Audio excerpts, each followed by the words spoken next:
Hey there, I'm Luke the Cookin camper along with Zena the Glamper camper, and we got a super crazy exciting new plant. So if you've been watching our videos for a while, you'll know that in this spot there used to be a ginormous hibiscus, and it's actually kind of sad because it was the last original plant that was in our front yard, but we did need to replace it. It died this past summer. So me and Zena picked out this tree the other day.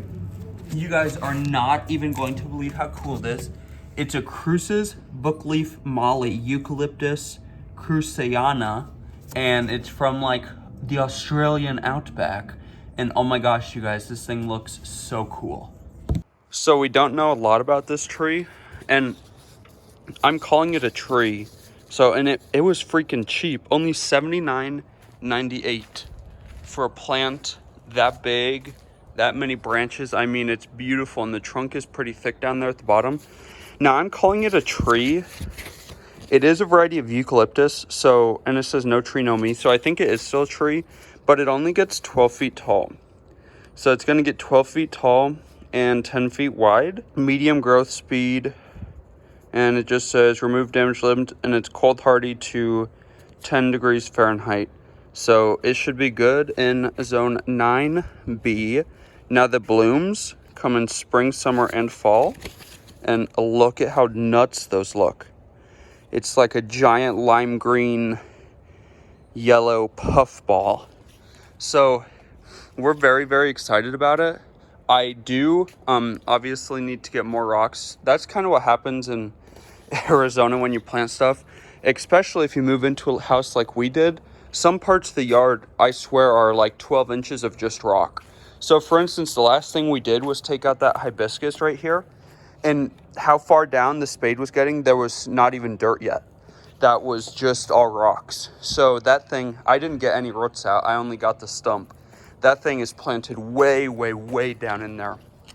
But, so what happens, especially if you add soil, is the rocks always get mixed into the soil, and it's not a huge deal. There's a bulk rock place that we go to, and even though I'm not a contractor, they let me drive in there, and they either load up the back of our truck or I can take buckets. But I don't need very much just to cover all this up. And this rock is actually called Desert Spice.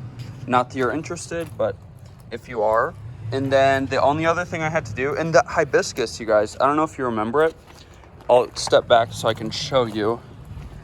The tallest it ever got was like where that second white light is on that strand of lights. I mean, the thing got ginormous, and I kept trimming it back, and it at one point was actually over the sidewalk too. But we've replaced it with this guy. I'm super excited for it to grow. We are definitely going to keep you guys updated on this Cruce's Bookleaf Mallee. I'm probably saying that way wrong, but I'm so freaking excited for this thing to grow. Then, on another note, we have a couple more plants. I don't know, I might just plant them and then show you guys where they are. But we have a lotus Parrot or Parrot's Beak, and this is pretty small, 1 foot by 3 feet.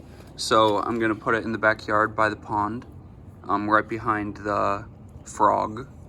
And then this is actually, I can't remember the name. This is a low growing yucca, and it has really thick, substantial leaves, and it stays real short, and it spreads.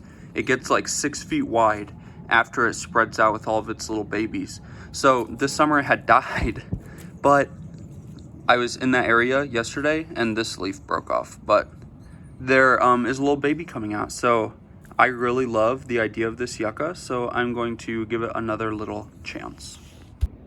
Me and Zena's loving and kind partner decided that he did not like that the tree was not centered. So he came out here, ripped it up out of the ground, completely obliterated 80% of the ripple, and now it has to be planted right here. So I may have lost a little bit of hope for this tree. I am a little doubtful it's going to survive, but it'll still look good. It's going to be directly touching the prickly pear, which is kind of a fun texture, I guess. So I'm going to get it all tamped down in there, and then we did end up putting the yucca right here. And here is our parrot's beak, right behind Mr. Frog. I thought about putting it in Mr. Frog, but didn't want to do that. So it'll get tall enough that it'll look, or it'll like kind of come up to here, I think. But yeah, I think that is the end of me and Zena's yard work for today. We're just gonna move around some irrigation. I could keep filming a whole bunch of other stuff, but then you guys, I have so many videos that need to be edited or are already edited and uploaded, but they're not scheduled. They don't have thumbnails, blah blah blah blah. They don't have all this, they don't have all that. So I want to keep filming videos for you guys, but I have really been slack-a-lacking. I've just been crazy busy with everything else. So if you liked this video, make sure to give us a big thumbs up, comment down below, and subscribe to our channel.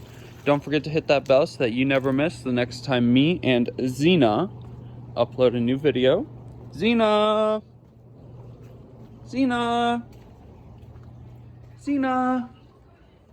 Get out and enjoy what God has given us, and get out and enjoy nature and food as much as we do. Have a great one.